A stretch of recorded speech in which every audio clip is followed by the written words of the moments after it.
Hello everyone, welcome my new blogs. আবার চলে আসলাম একটা ব্লগ ভিডিও নিয়ে। এসছি বিকালবেলায় মাঠের দিকে। এখন আসলাম, পুরো রাস্তা নাকি পুরো কাদা হয়ে গেছে, মাঠটা পুরো পানিতে ভরে গেছে, তাই দেখানোর জন্য আসলাম আপনাদের সঙ্গে। আপনারা দেখতে পাচ্ছেন কাদা হয়ে গেছে পুরো মাঠটা। তো আগে গিয়ে যাওয়া তো সম্ভব নয়, তাই ড্রোন দিয়ে আপনাদের দেখাবো সামনে উপরের ভিউটা বা মাঠের কী পরিস্থিতি এখন, সেগুলো দেখাবো আপনাদেরকে। তো দেখতে থাকুন আমাদের সঙ্গে, চলুন দেখা যাক।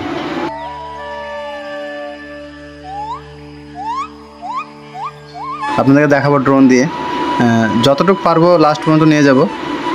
মাঠের সিগন্যালে খুব প্রবলেম হয়, তার জন্য সব নিয়ে যাওয়া সম্ভব হবে না, তবে যতটুকু পারবো আপনাদের দেখাবো। তো দেখতে পাচ্ছি পুরো কাদা হয়ে আছে, মাঠের অবস্থা এমনি ভালো না।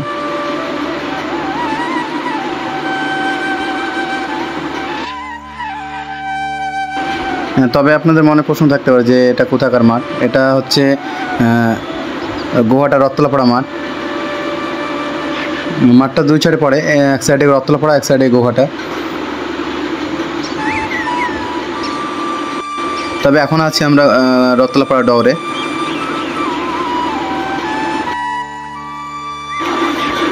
তো রাস্তার অবস্থা খুব একটা ভালো না।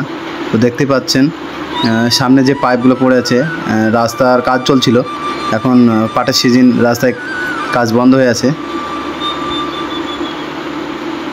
রাস্তার পরিস্থিতি একদমই ভালো না, তবে তা সত্ত্বেও রাস্তায় ট্রাক্টর চলাচল করছে। দেখতে পাচ্ছেন ট্রাক্টর যাচ্ছে, রাস্তায় ট্রাক্টরটা ঠিকভাবে যেতে পারছে না, এমন পরিস্থিতি রাস্তার।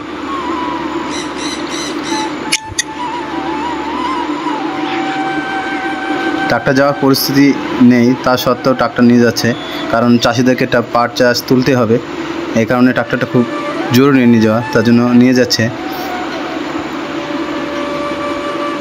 তবে মাঠে বান ঢোকেনি, বান ঢুকলে এভাবে ট্রাক্টর নিয়ে যাওয়ার কোনো প্রয়োজন ছিল না। তবে আপনাদের দেখাবো আগে নিয়ে গিয়ে যে বান কতটুকু এসছে বা মাঠে পানি কতটুকু জমে আছে।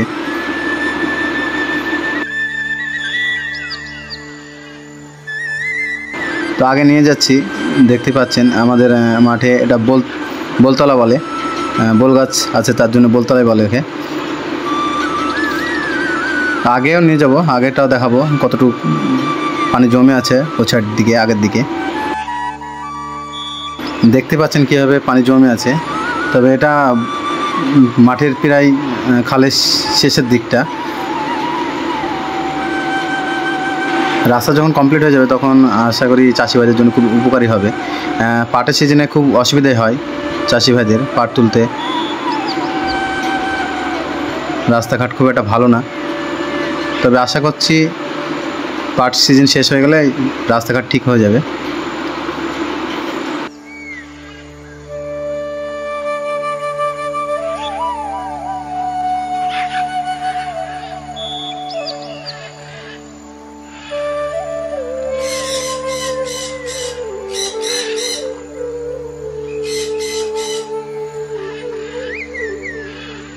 তবে আপনাদেরকে দেখাবো যে দমদমপাড়ার খালটা, ডরটা কেমন আছে, রাস্তাঘাটগুলো কেমন আছে না আছে দেখাবো, চলুন দেখি। এটা হচ্ছে দমদমপাড়া ডর, এটা গ্রামের দিকে রাস্তা। তো আপনাদের পিছনটা দেখাবো, এটা আগে যাচ্ছি, এটা দমদমপাড়ার ডরের আগের দিকটা। সামনে যে রাস্তাটা যাবে ওটা পাটিকাবাড়ি থেকে আসছে। এই রাস্তাটা খুব একটা ভালো নয়, তবে খুবই খারাপ রাস্তা, যাতায়াত করা ট্রাক্টর নিয়ে খুব অসুবিধা বুঝতে পারা যাচ্ছে। আমি তেমনভাবে মাঠে আসি না, তবে এটা মনে হয় পাটিকাবাড়ির ডরের রাস্তাটা, এটা দমদমপাড়া ডরে এসে মিশছে। এখানে অল্প স্বল্প জল জমে আছে। এখন যেদিকে যাচ্ছি, এখন যাচ্ছি আমাদের গ্রাম রত্তলাপাড়ার দিকে। তবে উপর থেকে মনে হয় যেন আফ্রিকার জঙ্গলের ভিতরে কিছু কিছু বাড়িঘর আছে, উপর থেকে এরকমই লাগে কিছুটা দেখতে, তবে নিচে বেশ ঘনবসত। আর খুব উঁচুতে নিয়ে গেলে বাড়িঘরগুলো তেমন একটা দেখায় না, খুব ছোট ছোট দেখায়, মনে হয় যেন পুরোটাই জঙ্গল। এই জন্য আমাদের পুরোটাই গ্রামে বলে সবুজে ভরা, এই জন্যই বলে সবুজে ভরা। গ্রাম উপর থেকে খুব কমই দেখা যায়, সবুজেই ভরা দেখা যায়। এটা হচ্ছে আমাদের মাঠের পুরা ভিউটা। কেমন লাগছে না লাগছে একটু আমাদেরকে জানাবেন। আমাদের মাঠটা পুরো সবুজে সবুজ, এখনও পাট শেষ হয়নি কাটা, তবে প্রচুর পাট আছে।